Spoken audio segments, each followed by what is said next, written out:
We will not allow our identities to be invoked to undermine institutions of higher education. And we will not allow the administration to wield our identities as a pretextual prop in the political persecution of our peers. The Jewish sage Ben Zoma asked, "Who is wise?" His answer, which is recorded in Ethics of the Father, says, "He who learns from everyone." I can tell you that in my time at Harvard, I have learned so much from the international community. There are problem set partners, our peers. They've been my co-editors at the Crimson. Most importantly, they're our friends. The idea that the wise man is one who learns from everyone is not just a Jewish idea.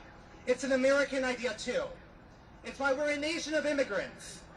It's why people, like my great-grandmother, fought desperately to get a visa to come here. It's because we recognize that there is an important difference and that we can learn from everyone. We will not stand for this. Not the Harvard community and not the Jewish community.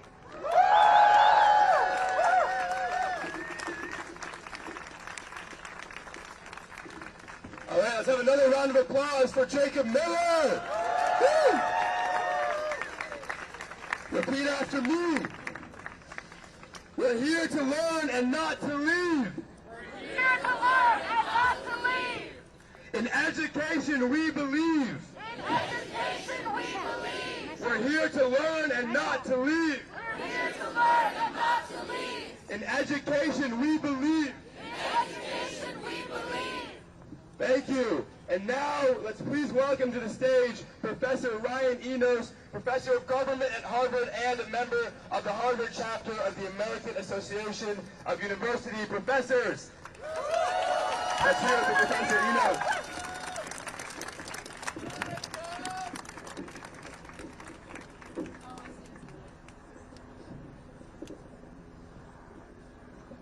Hello. There's nowhere I'd rather be right now than seeing all these international students and their supporters. We need you here, all of you, because you're now all part of a struggle that's bigger than ourselves. This has not been a fight that you asked for, but let me tell you, I know that you are all up for this fight. I know this because I know you. I've worked here for 15 years, and I will tell you that the international students that I have taught and worked with are the finest people I know. There is no Harvard without them. There is no Harvard without you. And because of that, we stand united. We will fight to keep all of you here at this university. Each and every one of you is worth fighting for. You each earned your place at Harvard. But we have to understand that this is not just a fight for international students. And it's not just a fight for Harvard. And it's certainly not a fight over politics. It's not a fight between Democrats and Republicans.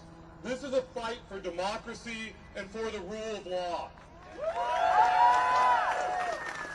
These are the principles that unite us. We are not here to protect our diplomas or to protect Harvard's endowment.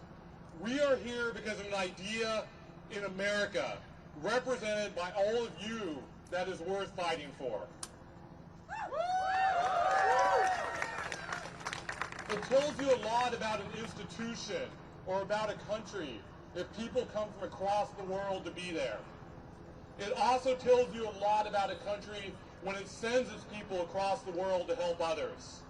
You know, I know this because in a certain way, I started my life as an international student. I was born as an American citizen, but not in this country. I was born in what was then West Germany. My very earliest perspectives were as a visitor, learning and being nurtured by another country. But the important part is why my family was in Germany. At the height of the Cold War, the struggle between tyranny and freedom, between dictatorship and democracy, my father was stationed in Germany as part of the American military. And he was one of millions. When America was taking a stand for democracy and for a way of life, millions of men and women from the United States uprooted their lives. And American taxpayers paid with their dollars to be in the front line of freedom. It was America that took on that duty. We didn't leave it to somebody else to protect freedom. Now look, I'm not naive. I understand history. So I know that America was not perfect in its history. And I'm not asking you to believe that America is perfect now, but I'm asking you to believe in an idea. The idea that America can stand for something great. When my family was overseas, it was standing for something remarkable. It was a country that used its wealth and power to try to make the world a better place. For many of you, it was this idea of freedom and democracy and the blessings that flow from these that made you want to come to America. This is the noble idea of America, an America that brings in, teaches, and nurtures the best and the brightest from around the globe and gives so much back to the world. An America that sends its citizens and our science and our ideas around the world to better humankind. An America that stands for democracy, for the idea that a government is for the people and by the people. An idea that people, all people, have certain inalienable rights. But I want to be clear. All of this is now under threat. The attack on Harvard, the attack that is on all of you, is at the center of an attack on democracy, an attack on the rule of law. There's a reason that Donald Trump's attempt to keep international students out of Harvard was blocked by a judge in less than 24 hours. It was blocked because it's blatantly illegal. It not only violates statutory law, but it violates the American constitutional protections of freedom of speech and due process. Freedom of speech and due process, these are the foundations of the American system. These are the foundations of a free society. But Donald Trump is attacking these freedoms because they get in the way of his authoritarian takeover. This is what authoritarians do. And look, I know it may surprise you because he seems so obsessed with us, but Donald Trump doesn't actually care about Harvard. He wants to take Harvard down because universities stand for free ideas and for free speech. Free ideas and free speech get in the way of authoritarians. And so like authoritarians before him in places like Russia, like Turkey, and like Hungary, Donald Trump is attacking universities. And like other authoritarians, Donald Trump is attacking the most vulnerable members of our society, including immigrants. But let me tell you, he underestimated Harvard, and he underestimated all of you. That's right. Harvard stood up and said no. You all stood up and said no. And guess what? We are going to keep saying no because we understand what is at stake here. A rally like this shows what a powerful voice you are. Together we are a powerful voice, and we will stand up for Harvard and for the America that we believe in. I often tell my students that you came to Harvard to do something big, because you wanted to do something big, because you wanted to make a difference in the world. Right now, you are doing that. The world is watching as we speak, and we speak up for an ideal of America. This is what we are fighting for, and I know together that we can win. Thank you.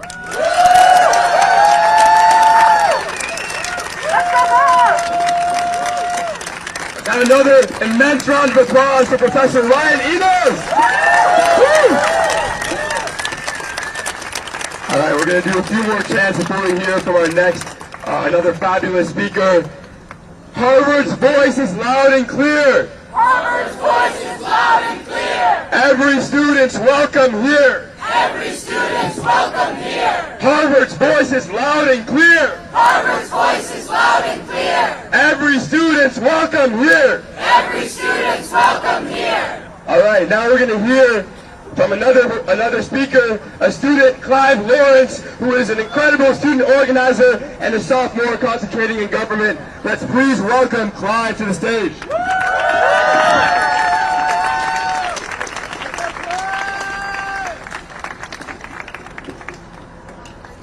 When immigrants are under attack, what do we do? Stand up, fight back. When immigrants are under attack, what do we do? Stand up, fight back. My name is Clive Lawrence, and I am a student at Harvard College. As a child of immigrants and part of a military family, I came here to study, grow, and learn from others. But today, those freedoms are under attack. Today, I am saying that must end.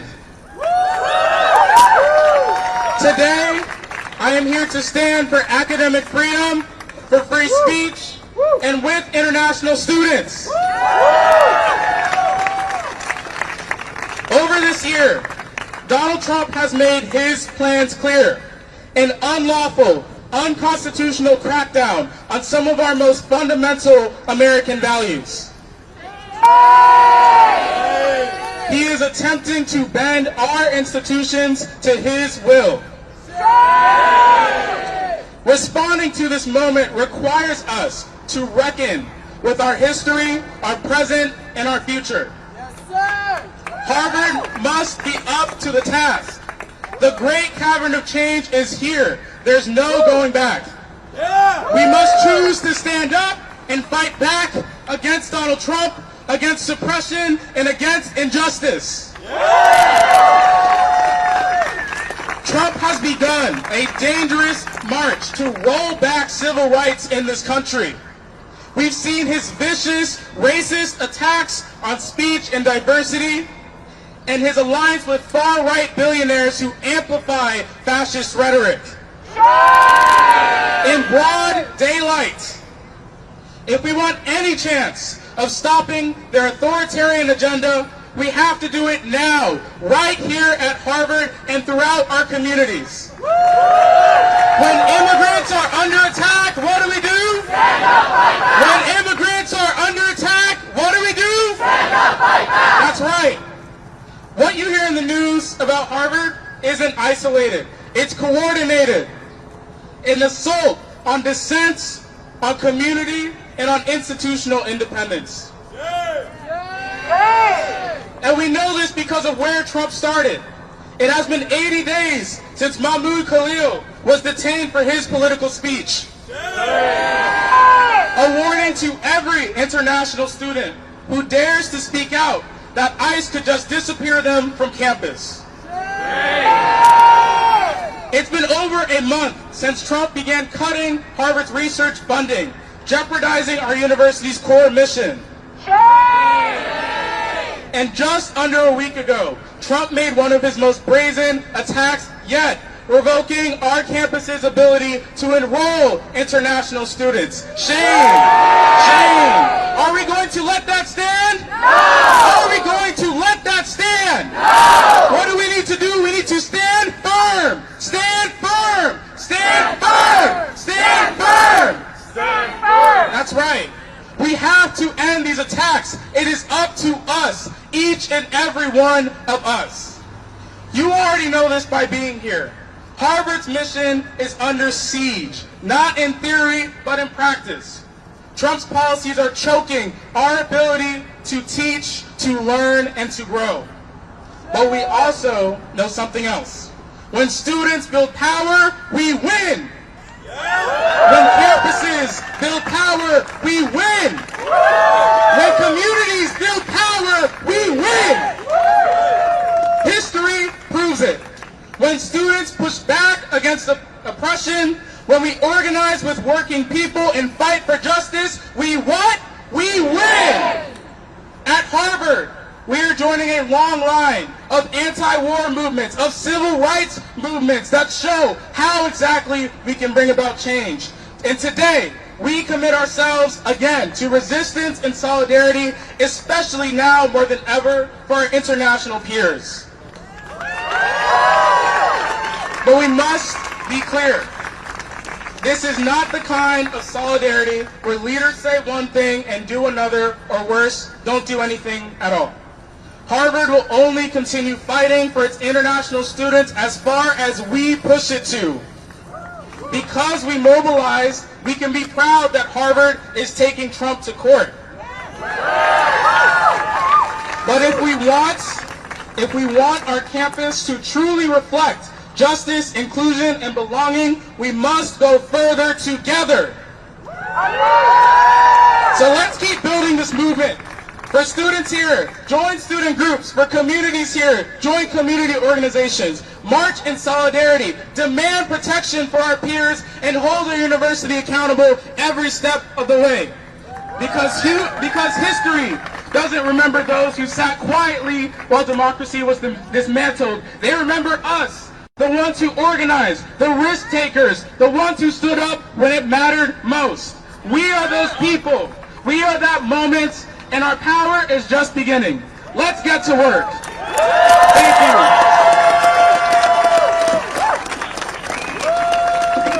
Let's hear it for Clive Lawrence! All right, we're going to do one more. Repeat after me. You guys are doing great with those. Who belongs in class today? Who belongs in class today? Every student, let them stay. Every student, let them stay. I said, who belongs in class today? Who belongs in class today? Every student, let them stay. Every student, let them stay. All right, we have a few more speakers. We're going to have a group of 3 speakers, and then we're going to have a final speaker who is going to be Leo, an international student from Sweden, who many of you already know. Woo! Now, as many of you know, the Trump administration has intentionally created a climate of fear, both across the country and right here on our own campus.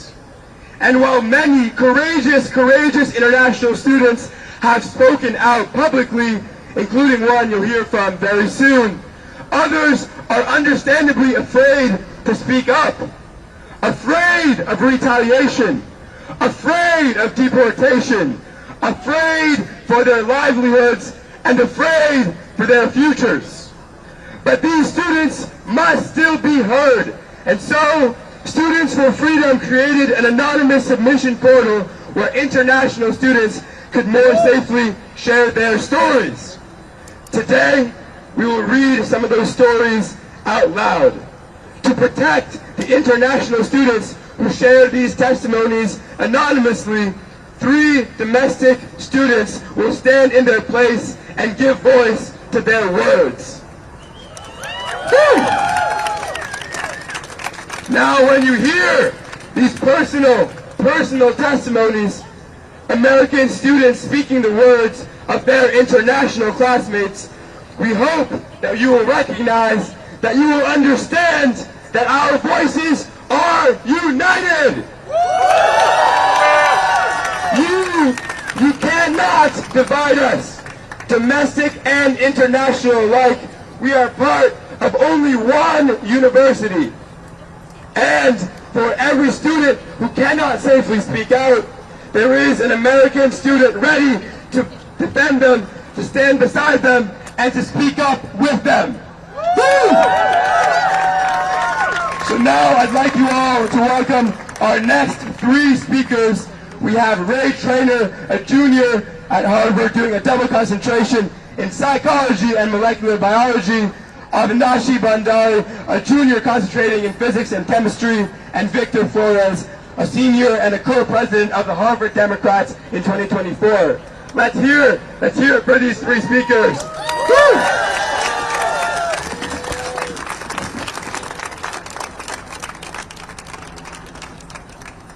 Can everybody hear me? No! Can everybody hear me? Yeah! Awesome! Okay, so this is my first time speaking at a protest. Thank you. And as a science student at Harvard, I know that international students contribute so much to our scientific community and to our community of friends. I could say so much about how Trump is targeting our research and our student body, both our ability to produce knowledge and to share it. But I want to talk a little bit about what it was like to help organize this protest. I would say that for every student I talked to who said that they were excited to come and that they could make it, I talked to someone else who was afraid to come. Yeah. That is abominable. Aren't we supposed to have free assembly in this country? Why do we fear government retaliation? Shame. Trump is using our international students as a bargaining chip. He's threatening to revoke our school's hosting status unless we turn over a massive amount of disciplinary information and surveillance. This is information we are not legally required to give, and once he has it, he will use it for his own nefarious ends. He will use it to attack student protesters, like all of you standing here today. Shame. Trump is also proposing, just now, to review the social media feeds of student visa applicants, presumably so that he can screen out those who disagree with him. Shame. When Trump demands viewpoint diversity at our university, it's clear what he really means. He wants to control what our students say, think, and believe. Shame. This is a blatant attempt at government repression, but we will not be repressed. Today, we can stand up and say no.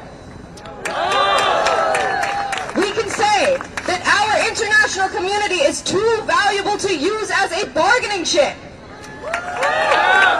We can say that the government has no business demanding our student records. We can say that we support Harvard's fight against the Trump administration. And that we support our international students in their right to study. Today, I'm speaking for myself, but I am also speaking for all of those students who are afraid to speak. They have submitted anonymous statements because they fear retaliation, a sentence I never thought I would have to say in America. But even in our fear, we will not be silenced.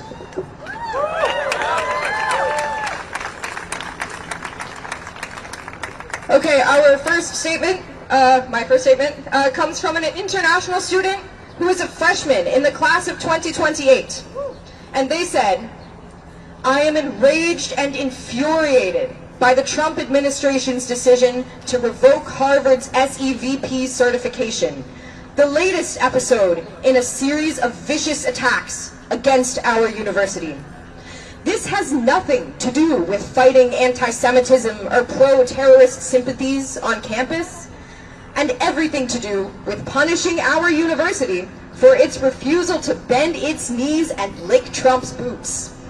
We stand united against the illegal and unconstitutional actions of this administration, and we will not give up the fight. Hasta la victoria siempre."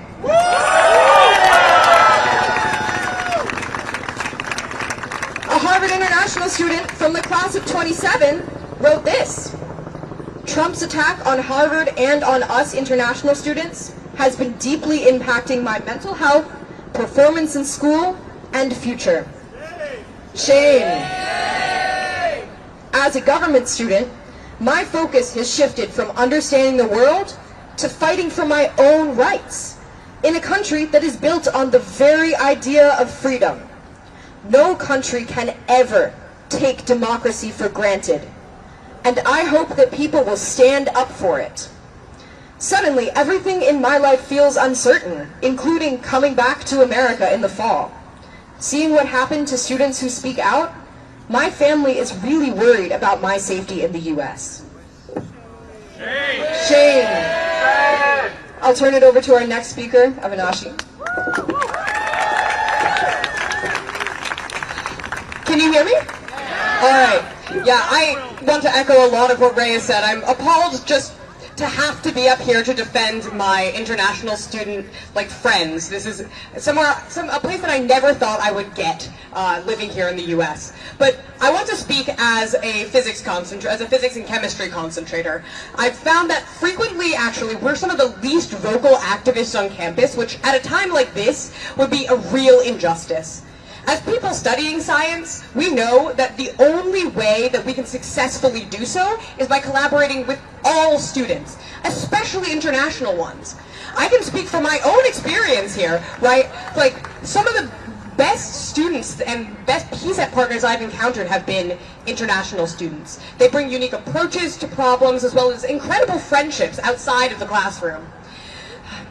I want to just ask the students here to reflect on the professors they've had at Harvard. For STEM concentrators, I can say the majority, if not all of us, have had an international professor at some point. And that is because we need the experiences and viewpoints of a diverse group of faculty in order to perform the rigorous research that we strive for. The attack on Harvard and its international students is part of a deeper effort to defund and dismantle the academic world. It's an attempt to reroute our brightest researchers into private corporations, stripping academic institutions of their power. But is that how academics have historically responded in the face of fascism?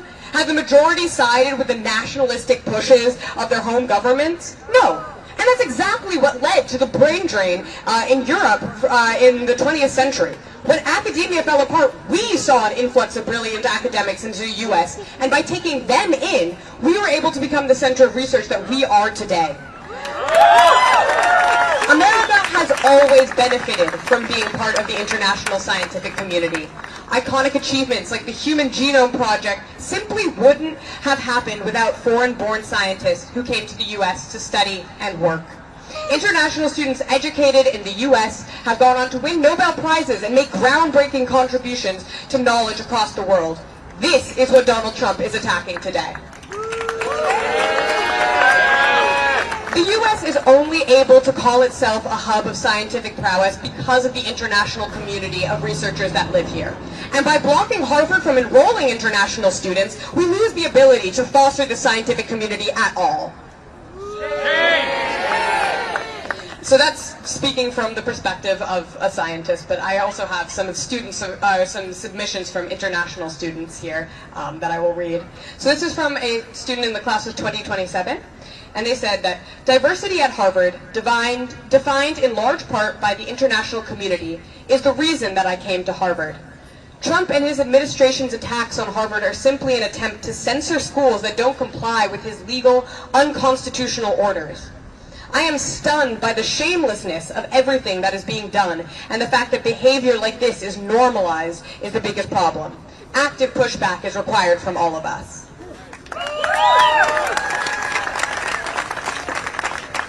Another sophomore international student says, I come from a country that has a well-protected human rights and democratic values. I never thought that by coming to America, I would lose the same freedoms I was lucky to grow up with. In light of recent events, I worry that this country is on a path towards authoritarianism, something that will harm even Americans. I will now pass off to the next speaker. Hello everyone, and thank you for having me. As you see, I am a graduating senior, standing before you, wearing my regalia, set to walk the stage on Thursday, and it's crazy to think that instead of celebrating with my family, I had to leave my dinner early to come to a rally to advocate on behalf of our international community here at Harvard, who have been an incredible part of my story here at the university, and want to share a bit of that with you here today. So I want to briefly share some words from the perspective of a senior who has been deeply impacted by international peers over my time at Harvard. Coming from a small, rural community, most folks back home don't end up leaving our hometown. Few travel outside of the United States. As a student at Harvard, the world opened up to me as the campus's diversity gave me the opportunity to collaborate and exchange ideas with students from communities, backgrounds, and with experiences completely different from my own.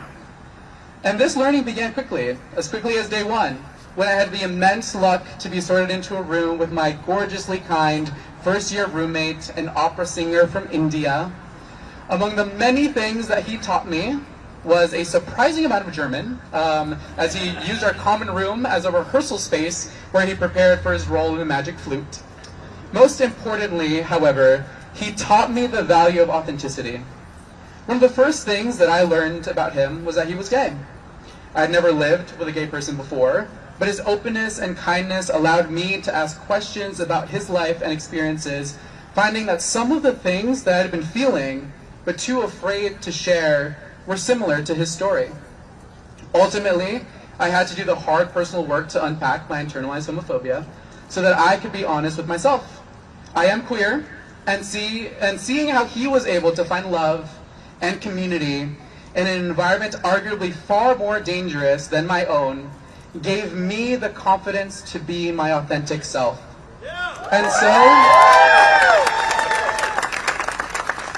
And so he was the first person I came out to in our shared room in Pennypacker freshman year. I share this to say that I would not be the person that I am today without the relationships I have built with my peers, both international and domestic, here at Harvard. And for that, I am eternally grateful.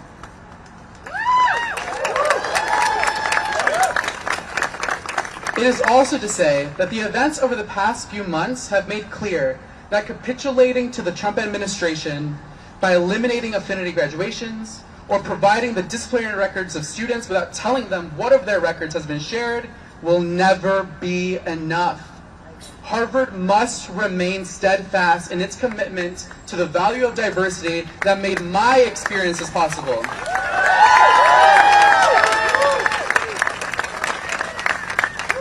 Now I thank you all for the opportunity to share my perspective, but now I'd love to share those of my peers who cannot be here with us today without great risk. From the class of 2027, to everyone, no matter where you lie on the political spectrum, I hope this matter opens your eyes.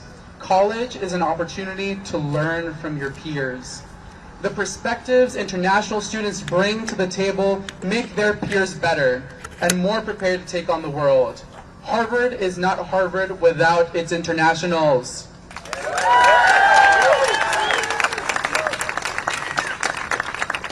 And now finally, here's a statement from one of my peers, a Harvard senior. The Trump administration says that it is a privilege for Harvard to host international students and for international students to be here. It is indeed a privilege, not one bestowed by a man, but by the constitutions and the laws of this country. We applied to Harvard, got in, went through the lengthy visa process. We followed all the laws. We earned it. Anyone who cares about the rule of law should be against this blatant violation of the law.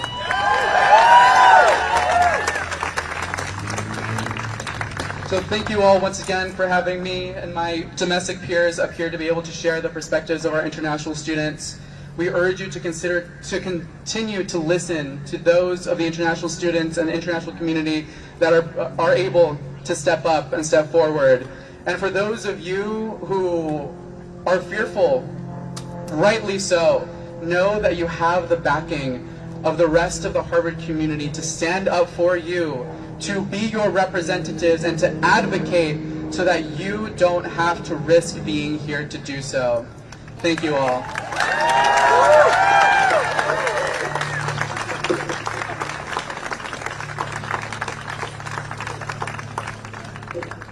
Let's hear another round of applause for Ray, Avinash, and Victor. Woo! We won't be split. We won't divide. We won't be split. We won't divide. History is on our side. History is on our side. We won't be split. We won't divide. We won't be split. We won't divide. History is on our side. History is on our side.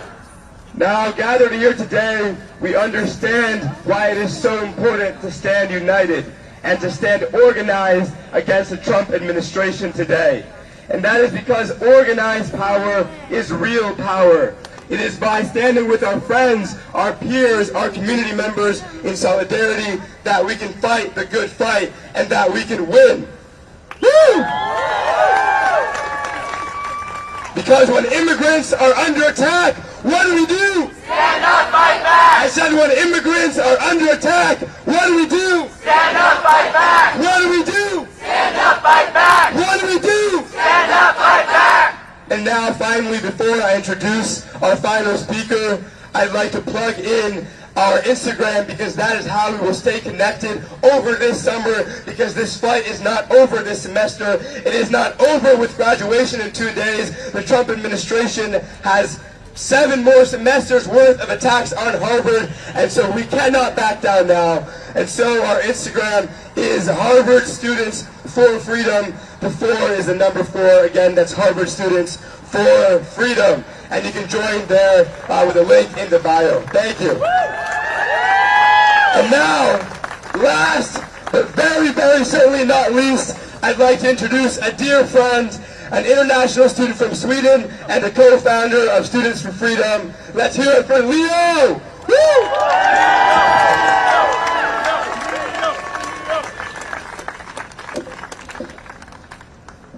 Not the best day to fall.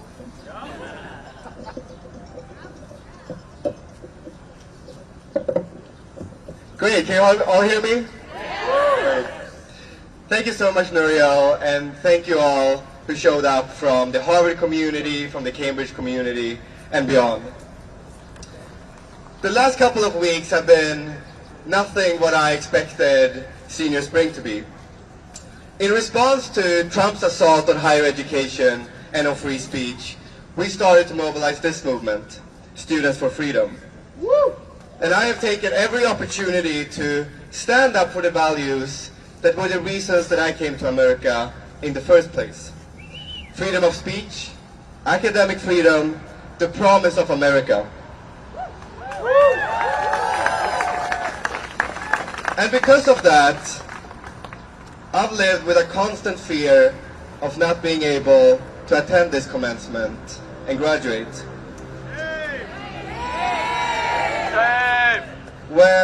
When a man looks at me for a couple more seconds than usual, my heartbeat has started going up, because it might be an ICE agent who's about to detain me like they did with Romesa Ozturk, Mahmoud Khalil, and Xenia Petrova.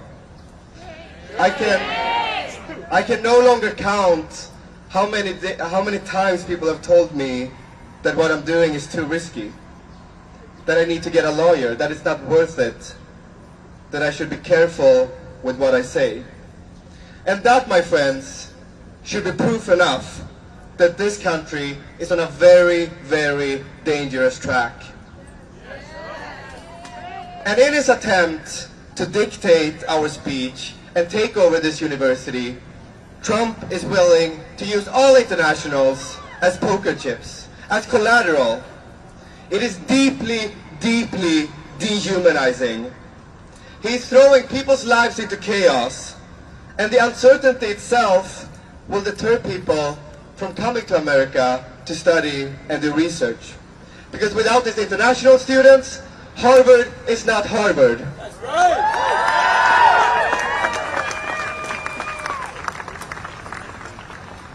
And look, me and my fellow international students, we never wanted to take this fight. But we have no choice but to take it. Because if we start to give in, he's going to demand even more. If we hand over a couple of names of students who, say, participated in a protest, he's going to come back and ask for 100 more. If we fire a few controversial professors, every economics professor who criticizes his tariffs, or a medical researcher who developed vaccines, or a law professor who simply teaches the Constitution, all of them will then be at risk. That is why we have to stand firm, we have to stand united, because we will never, never surrender our independence. So Harvard, please join me in saying no to every single one of Trump's demands. Are we going to let Trump dictate what can be said in our classrooms? No! Louder! No! Are we going to let Trump fire professors who disagree with him? No! Are we going to let Trump install himself as provost of this university? No! Never! Never, never, never. Because doing so would be a shame to the ideals and values that this place is supposed to install in us, and that we celebrate this week in particular. Veritas, the right to voice dissent, whether it's in the classroom or it's from the stage of a protest. And doing so would be a shame to the people who walked before us. Those who fought on this very ground 250 years ago to reject a British monarch in favor of a free country. Those who fought for black students to be admitted to this campus. Those who fought for women to be admitted to this campus.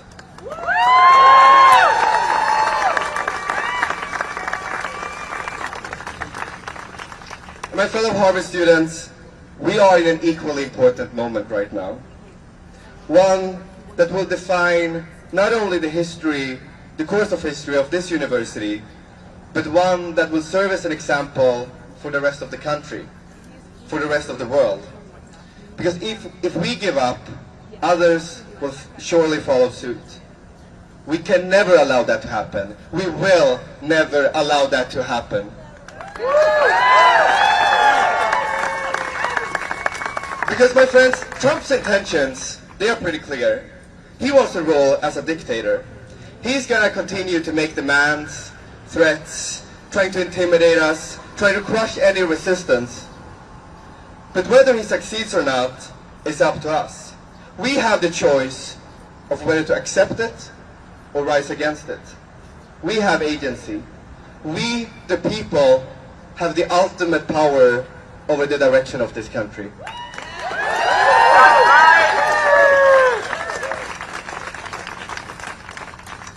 And since we are gathering here around the time of commencement, let me use this opportunity to say something to my fellow class of 2025 graduates. I hope that we can all learn something from these last couple of months.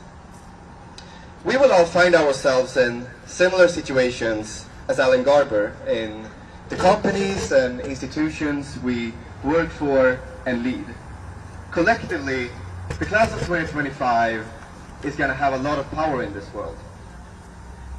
Use it wisely. Use it to resist any attempt to make you do what goes against your principles. Let's all use it to put us on a better trajectory than the one we are on right now. Thank you all for listening. Thank you all for coming to this. Thank you all for the wonderful speakers. I'll give it up. Last one to Miriam.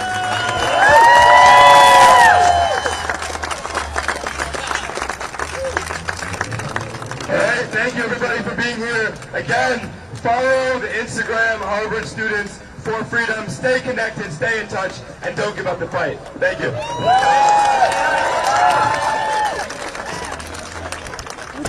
Would you like to do a quick interview about why it's important for you to be here today? Awesome.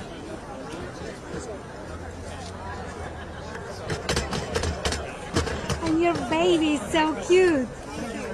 So strongly activist dog. Of course, of course. Is it him or her? It's a him. Him. Rafi. Rafi, that's beautiful. R-A-F-I. Awesome. Let me just make sure I have everything I need. 1, 2.